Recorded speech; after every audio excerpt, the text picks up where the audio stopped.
So far from these matchups today is your leads are very important. If you are the first player that feels like they need to make a switch, then you're already on the back foot, especially for how fast-paced these games really are. Yeah, I agree. I mean, it's just so important, and I think because of that, it's important to be playing teams that have easy turn ones and turn zeros where if you have to make a big read before the game even starts, I think you're in trouble. One thing I find interesting looking at the team preview here is that you kind of expect the team previews to be reversed. It's Alex on the left here with the, likely Mega Gengar based kind of a little more conservative team, and then you have Stack Attack on the other side. One thing about this matchup I really like if I'm Alex is that I don't think there's any Pokemon I like to play against less if I'm using Stack Attacka than Landorus. Yeah. Even if you have a Shuka Berry, it tends to do just a ridiculous amount of damage. And I'd kind of guess on a team like this, it's more likely he does not have the Shuka Berry. He has, Salamence is a ground resist, and at least Lunala, who's not going to have too hard of a problem dealing with, or too big of a problem dealing with Groudon. We'll see another Xerneas. Perhaps it'll fare a little bit better than the other ones we've seen. But this time maybe a little bit more conventional of teams, although I'm kind of surprised and pleased by how much Lunala we've seen today. Yeah, we have seen quite a bit of Lunala, which is one of the Pokemon that I was really excited about seeing because I love saying that Z move that is classic to the Lunala build that we've seen so far. But here's a Pokemon that we didn't get a chance to see in the last matchup, Incineroar. So as we get into the game and we see both these players what they want to lead with, I don't think it's going to surprise me if we're going to see an Incineroar hit the field on either side. Yeah, I'd be shocked if we don't, but it's Xerneas and Landorus on Alex's side of the field here, facing off against Lunala and Stack Attacka. So we're just keeping the Incineroar free zone going. No Incineroars on this side of the field, but we are going to be able to see a battle of the restricteds between Xerneas and Lunala here. Now, Stack Attacka is going to be exerting a little bit of pressure there onto the Xerneas on Alex's side of the field, so Alex might be in a little bit of a rough spot knowing that Nimiel kind of made a great start in terms of their leads. Yeah, there's a lot of awkward elements of this turn. There's 3 Pokemon in the field, really, I guess 2 who often hold a Z move, and then Stack Attacka sometimes does also. Yeah. So really anything can be threatening a lot of damage across. And because of that, it's tough to just click Geomancy and hope if you're Xerneas because there's a lot of Pokemon that could threaten a lot of damage the other way. Also, Lunala could use either Trick Room or Tailwind, get an advantage for Meal here. So a lot of things that could happen. See how conservative they choose to play. It looks like Alex is probably going to go a little slow here. And then here comes that Incineroar. Oh, yeah. So there's the Incineroar. There's the... Maybe we don't exactly know what's on the Incineroar yet, but we might see Fake Out. Fake Out's a really common move. But we still have the rest of this first turn. Xerneas, though, actually not going to swap out. They're not afraid of that Stack Attacka that's on the other side of the field. Just going to get some chip damage onto that Stack Attacka and the Lunala. And all ready to kick things off, we're going to be able to see a Z move. It is that Lunalium Z there on the Lunala. So we are going to be able to see that beautiful move. And so Alex is definitely expecting this. I think it's some of why he brought Incineroar in. We'll have to see if he guessed correctly and blocked the Z move with Incineroar or just allowed his Xerneas to be knocked up for nothing. And it does target Incineroar, so a fantastic switch by Alex. Absolutely. I mean, Incineroar here is going to be damaged, of course, by the Maelstrom that it is about to receive, but Alex is going to be able to protect that Landorus, which is going to be a key part of this matchup. Yeah. And Incineroar is only going to really take about half damage from that. Yeah, and you get rid of that Z move, too. You don't have to worry about it anymore. Stack Attacka does get Trick Room up, but even that isn't awesome for Nimiel. Alex did a lot of things right in that turn. He gets Incineroar in. He's able to reduce the damage from that Z move as much as you can. I mean, Lunala is going to hurt a lot no matter what you do. There's now 2 Intimidates in that Stack Attacka because both Landorus and Incineroar are able to activate their abilities. And Xerneas, not only does it break the Shadow Shield from Lunala, but successfully avoid just wasting Geomancy into a Trick Room and then needing to switch out. Alex is kind of still behind. Nimiel is the one who wants Trick Room up, and he does have a much slower team than Alex does. But that turn could have gone so much worse from Alex, and I think it's gets to the thought of defensive play earlier. This is the start of a well-played defensive game. Absolutely. I mean, there are a lot of elements of Alex's play style that you're able to see here. So not just the slower Trick Room variants that we've really seen from Alex, but a lot of the elements of the strategy that has to go about playing those. He understands this matchup because he's been in Nimiel's shoes before. But, Nimiel's actually going to go ahead and switch in that Groudon. So going to get a lot of extra pressure on the board. Now you've got 2 pretty big damage dealers there in order to try to remove Alex's. Yeah, really good point you made too. I mean, Alex is very used to playing the sort of team Namiel's playing, so it's going to be really tough to win the mind games. Yeah. Probably a matchup advantage for Alex. But now we see the Incineroars, so no lack of Incineroars here on this Pokemon battlefield. But it's a rotating door of Pokemon right now. Everybody's switching out. Got a Groudon on both sides. Yes, we are. So it's going to be a very, very sunny day here. Both of them are going to revert into their primal forms, and that's just going to make some real spiciness here. Yeah, this is kind of a really cool spot, too, where there's kind of two things that both sides... Oh, we get a U-turn. We got even more switches. Wow. We aren't done. One more. So, I mean, that could be good for a lot of reasons, too, for on Alex's side. I mean, if he wants to, he can get Landorus in for an Intimidate and to threaten ground-type damage in both of these Pokemon. But I really like also kind of what Alex has done here, where we now have... we're killed to turn a Trick Room. It's now very unclear which of the two players is at an advantage. It may well be Alex, even though it's Namiel's Trick Room. I don't think that Namiel can be confident that his Groudon is slower, even though he's running the Trick Room team. Certainly, it wouldn't be abnormal to run a slow Groudon on any team just to have an advantage in that Trick Room matchup. He doesn't have a lot of other slow Pokemon, so I think it would make sense to have that as a fallback, so you don't generally just run over if you let your opponent set Trick Room, especially because Alex is an experienced Trick Room player. He didn't try very hard to resist Stakataka getting Trick Room up, so maybe he's okay with that happening.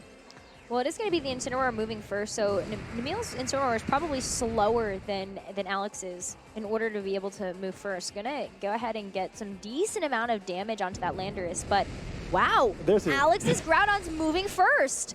And Incineroar is going to receive the brunt of that damage as well as Namiel's Groudon, so this is an amazing turn for Alex so far. Fire Punch into the Landorus.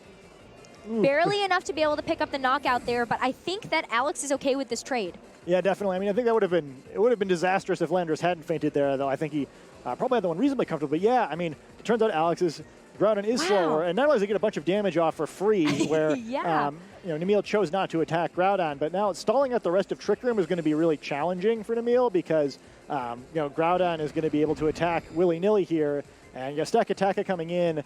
And that makes things interesting. At least there's the threat of Wide Guard, but also Incineroar comes back in and gets this Intimidate out, can threaten a Fake Out, which continues to slow down this Trick Room.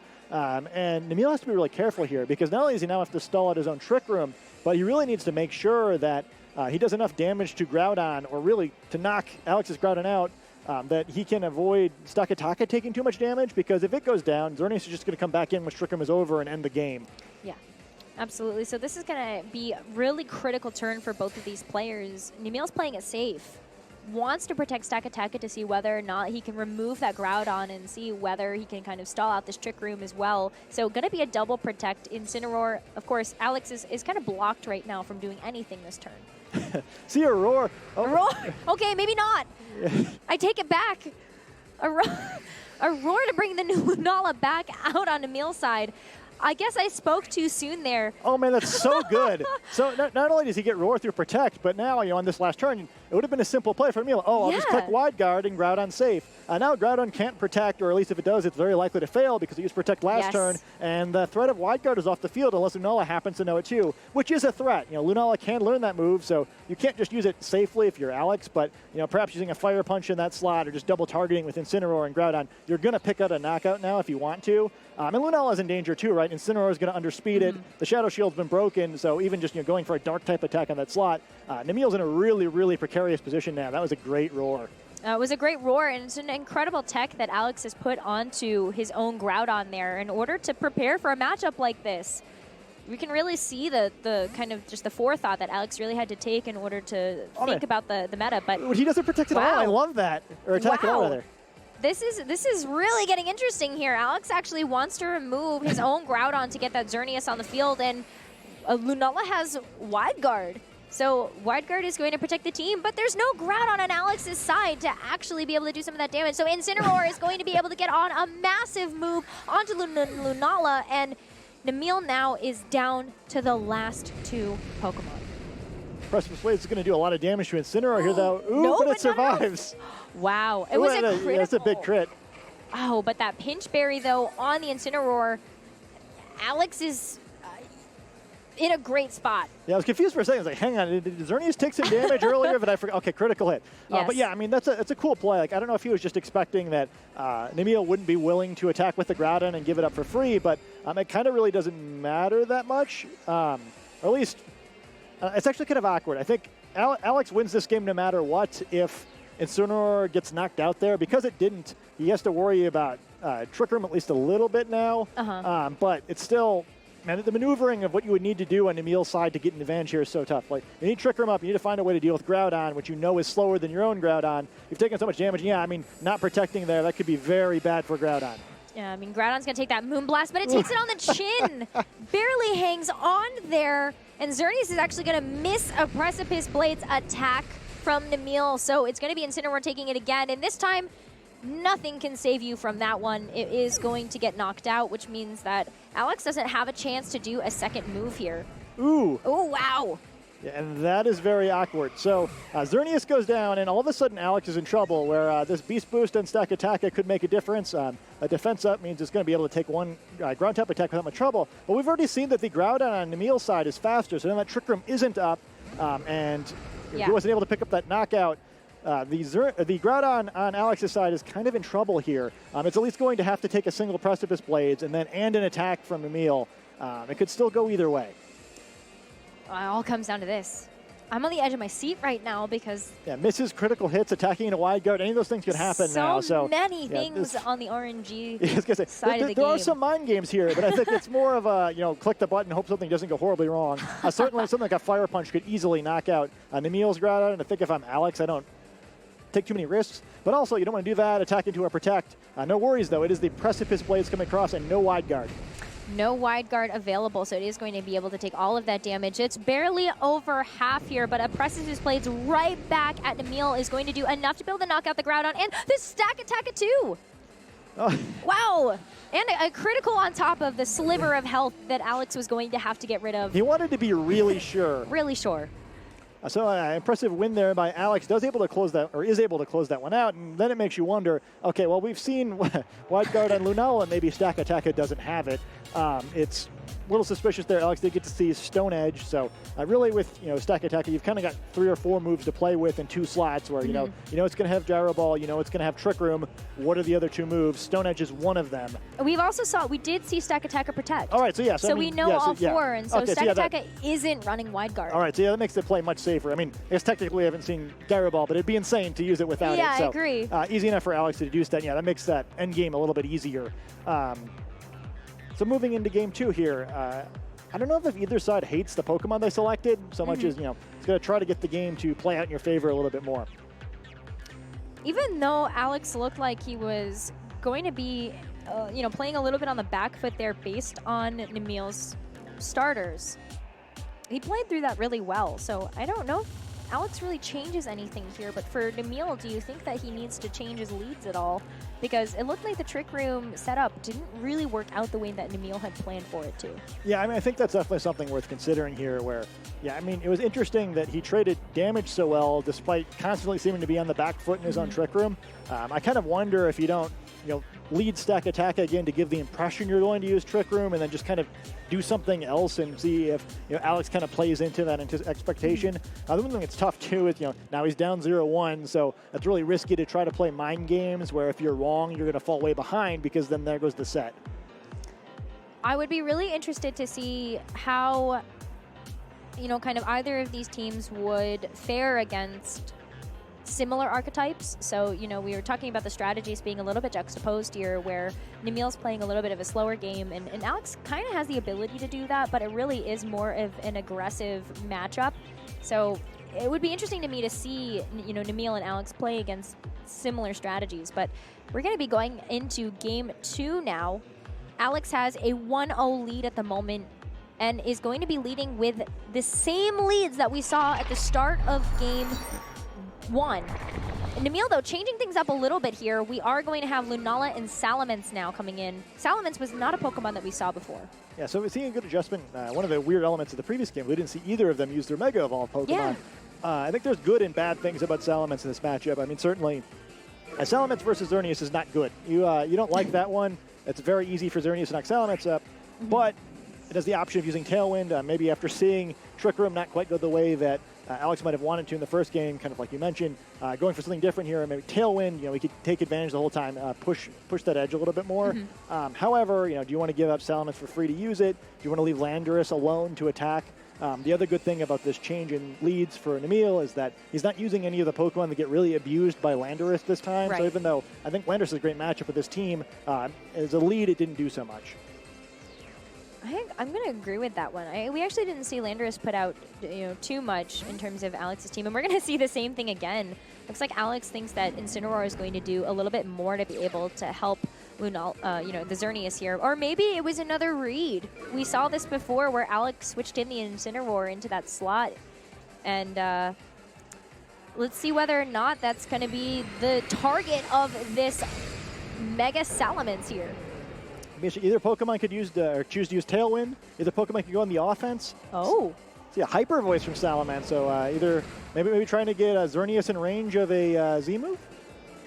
Well, Xerneas feels pretty safe here. Going to go for the Geomancy. Pretty standard turn for a Xerneas in turn 1. So we'll be able to fully charge due to that Power Herb, and we're going to see this deer take on a whole new form here.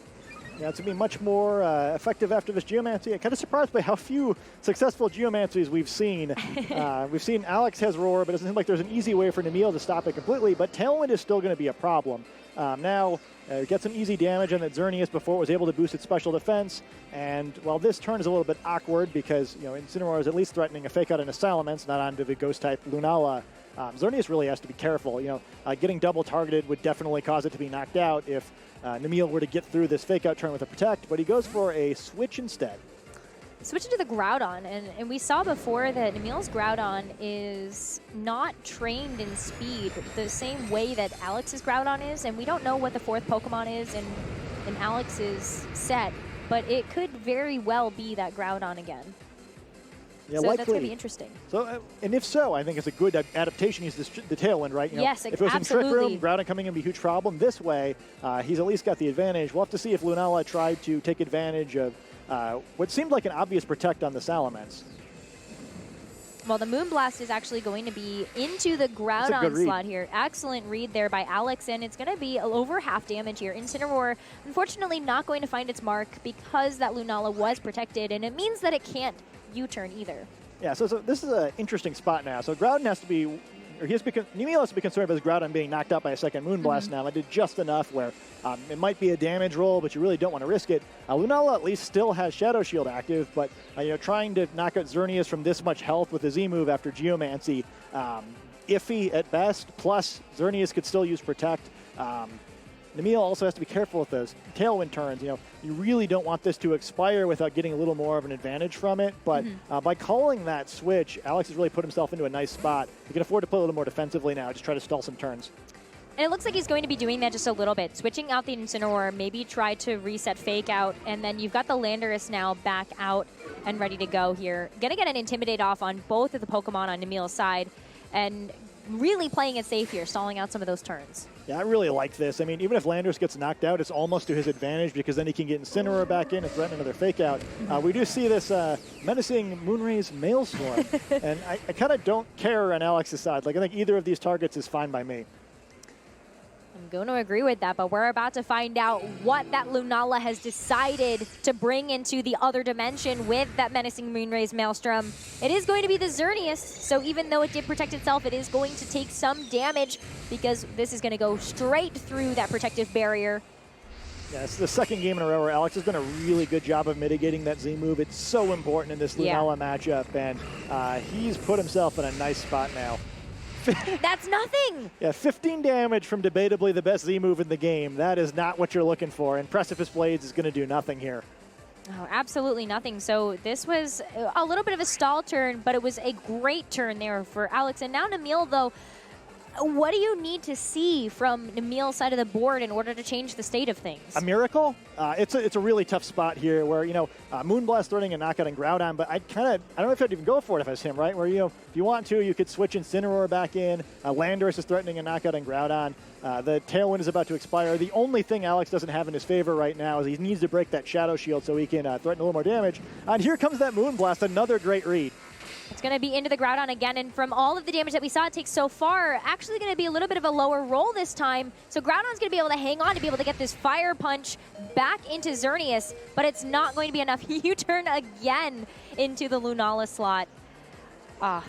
You hate to see it just a little bit, but knowing that Xerneas is going so much faster, I think that Groudon doesn't really have too many more legs to stand on for this game. No, but getting that damage off at least gives Namiel a chance. Yeah. Poor Landorus can't just seem to escape this battle. Like Alex would really prefer to get Incineroar back out here. He'll probably go for a U-turn in that slot and break that Shadow Shield. I think once he does, he's in a nice spot. Groudon likely to protect because you know, doesn't want to take that U-turn instead. But surely this time U-turn will succeed. Well, please, U-turn. We'll see. We're at least going to be able to see a Tailwind since it petered out a couple turns ago. And now U-turn will finally find its mark. It did the thing. Landorus, we are so proud of you. It's succeeding. It is a big deal where, you know, at least the threat of Fake Out like basically forces Groudon either to switch out or be KO'd. Allows Xerneas to focus on Lunala.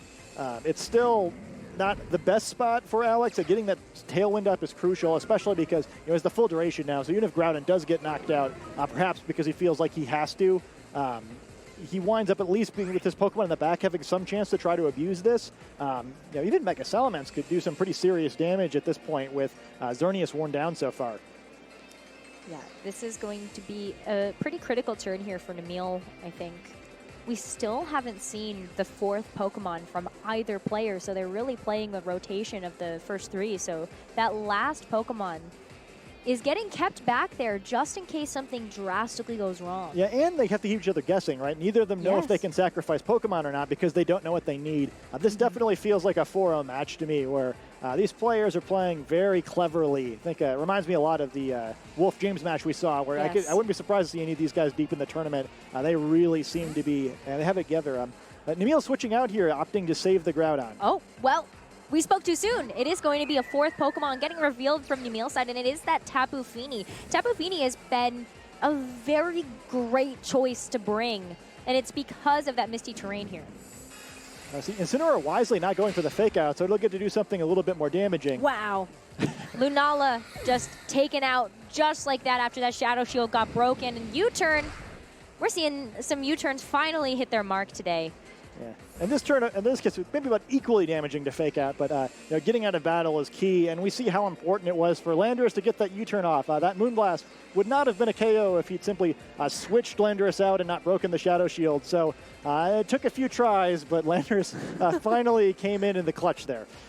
Yeah, I really like kind of the 1-2 punch that's happening between Landorus and Incineroar right now with those U-turns. You know, we struggled a little bit here, but I'm excited to see actually Namiel's position within this match. You know, he may have lost Lunala, but he still has Groudon, who's barely hanging on by a thread, and he still has Mega Salamence. And Tapu Fini is an excellent support Pokemon, so Salamence might be around to stay. Yeah, I mean, one thing to keep in mind, too, here is that Mega Salamence is quicker than Xerneas is, so as long as Tailwind is up, it still has a chance to be a factor here. Fortunately, that's not going to be the case for much longer, but it does slow down Alex's offense. You know, he can't just click the spread moves and win the game here. So very important for Namiel at least to try to get something with the rest of this. It'll be interesting to see if Landorus is capable of protecting or not. And a quick switch back out to Groudon. This might be a read on Namiel's part, though, knowing that he might be able to sacrifice the Groudon in order to confirm that Salamence is going to be able to do something in this match. But Xerneas is going to protect here instead of potentially getting a quick cleanup, and Tapu Fini now heal pulsing. Cute play there. Understands that Xerneas has to protect because of Salamence's speed advantage. Gets a bunch of free health on Groudon. Excellent. That was a fantastic play there by Namiel, and the U-turn isn't even going to go into the Groudon slot. It's the Tapu Fini slot. Knowing that some chip damage has to happen in order to be able to put that Tapu Fini within striking range. Yeah, I mean, this is all, man, this is a really high-level play. So that is a huge deal for Namiel. I mean, he had no shot if he doesn't make that play. Where Salamence is not going to bring this one back on its own without Tailwind. But now, all of a sudden, you know, Groudon, I mean, not enjoying these Intimidates, but we've already seen it can survive a Moonblast from here pending the damage roll. So Xerneas has to be careful again. It probably can't knock out Tapu Fini from here either, so there aren't really that many safe plays from Alex's side. He still has a commanding advantage, but Xerneas probably is not going to be able to close this one out on its own. We still have the 4th Pokemon in the back for Alex, so it's not over yet. But Namiel is putting up one heck of a fight here as we move into the next turn. Thinking really critically about whether or not he can go for the knockout onto Xerneas, or if you know, he kind of needs to take out that pesky Incineroar. Again, Incineroar and Landorus have been playing tag team this entire match, and it's been throwing a pretty big wrench into Namiel's plans. Yeah, his physical attacks have been doing very little damage as a result. He doesn't protect Groudon. He's kind of hoping to get the prediction here, but fortunately he takes the Moonblast, takes the fake out, and this is going to be close. That is going to be the roll. So Groudon now out of the picture means that it is just going to be Tapu Fini and Salamence left. No target for that Heal Pulse to get used, and you definitely don't want to use it on one of your opponent's Pokemon. So now Alex is in a little bit of a better spot here, but I'm still like just amazed by that play that Namiel made. I really don't hate that last one either. I mean, this game is like a little bit over now probably, but if Alex had just made the play like, oh, he's definitely going to protect Groudon, I'm going to take this free damage on Tapu Fini and let a second Heal Pulse to fully restore Groudon's health, this game would have gone the other way. That would have been certainly. Devastating. So, absolutely. You know, a great play by Namiel at least to like make the move that he needed to win the game, where, you know, he needed Alex to give him something regardless. Yes. Alex plays very smart there, doesn't give the opportunity for things to go wrong, at least not yet. But Namiel, like, oh, he's that close to pulling it back right there. Still got some Pokemon left, not over completely, but this Dazzling Gleam is going to be devastating. Yeah, Dazzling Gleam is going to find its mark on both Pokemon, and a knockout immediately onto Salamence, and a critical onto the Tapu Fini means that Tapu Fini is so close to the end. Does have that Pinch Berry, though, so Incineroar is probably not going to be able to knock it out this turn. But what can that Tapu Fini do against a full team of Pokemon on Alex's side? Unfortunately for Namiel, you know, Tapu Fini can heal any Pokemon except for itself, so it's going to have a hard time closing this one out. I actually really like the way Namiel played game 2, but he's just a little bit behind.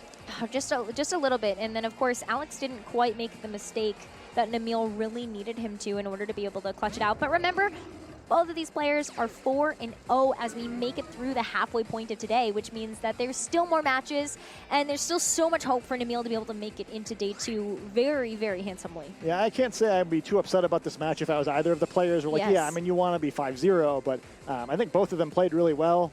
This is definitely those matches where like you understand how the players achieve the records they earn. I would be more surprised if either of these players didn't make it to Saturday.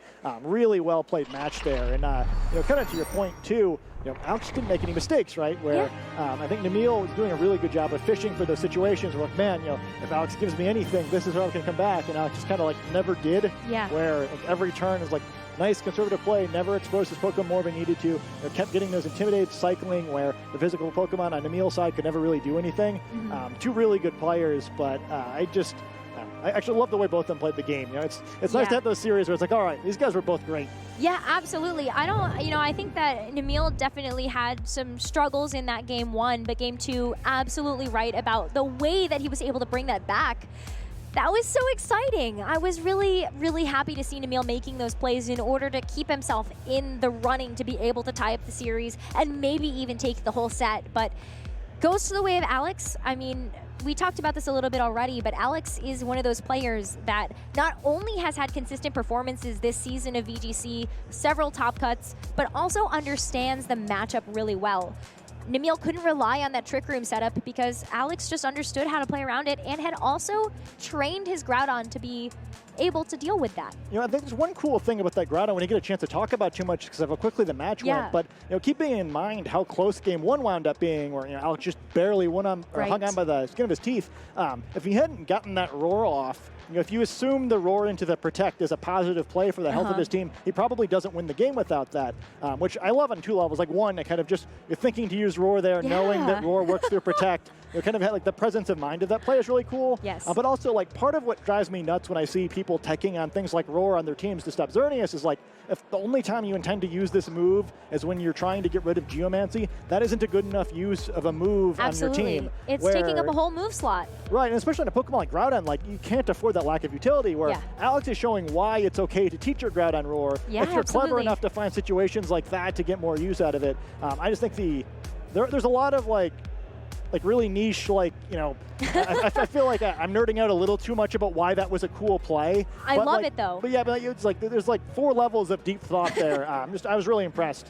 And it's part of why I'm impressed by Namiel also, right? Like, it took really good play to beat him, and those are still pretty close games. Oh, they were absolutely close. I mean, I feel like if you're Namiel, you're still really happy about your performance in that match. The adjustments made in Game 2 were that of a player that really understands how to come back. And of course, they've all been pretty one-sided, but I think that for this match in particular, this might have been the closest match that we've had all day. Yeah, I mean, I think it's about as close as a 2-0 as you're going to get, right? Yes. I mean, it still took, like, what, like, I think it was 23 minutes off the round time, maybe a little more than that.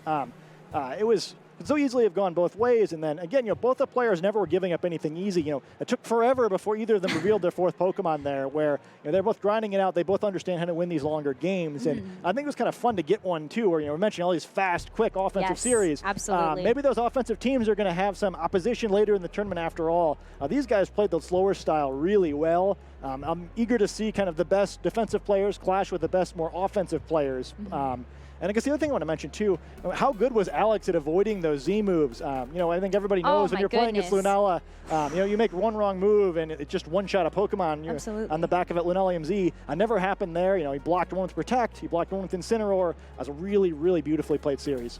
Great series, and we're going to be able to talk a little bit about what happened in that match. We're going to go ahead and throw over to Anna for that interview with Alex. Thanks, guys. I am here with Alex. Alex, after that match, how are you feeling? Feeling pretty good. Match was clean. I think I played it very well. Tell me a little bit about the match. If someone is watching and they want to know, okay, if I want to play just like Alex, what were the best things he did that I can imitate? I clicked U-turn a lot. I very rarely clicked attacks with Landorus and Incineroar. Just tried to keep getting in position, cycling Intimidate so that Xerneas wouldn't go down. And how do you think that worked in the matchup you were particularly in with this opponent? I think it worked well. I 2-0'd. I 4-0'd in the last game, so I'd say pretty good job for me. So far things are going pretty well for you. Tell us about your standings, what you're hoping to accomplish here at North American International Championships. So for people following the Day 2 race, there's a potential chance if I do well enough here, I could get a bye to the second day of the World Championships. I'm on the cusp of it, though. I'm in like 11th, but I'm not too far out. So if I do good enough, this is a good start. This is looking all right. What do you think you're going to have to do to keep your head in the game? I don't think I need to change anything. I'm doing well enough. I'm like 10-1 right now. I've only lost one game total, so I'm just gonna stick to my guns. Sounds good. Staying on the path of winning sounds very, very good. Guys, if you have ideas on how to stay on that path, don't forget to use the hashtag PlayPokemon to talk to us on social media, and we'll be right back after this.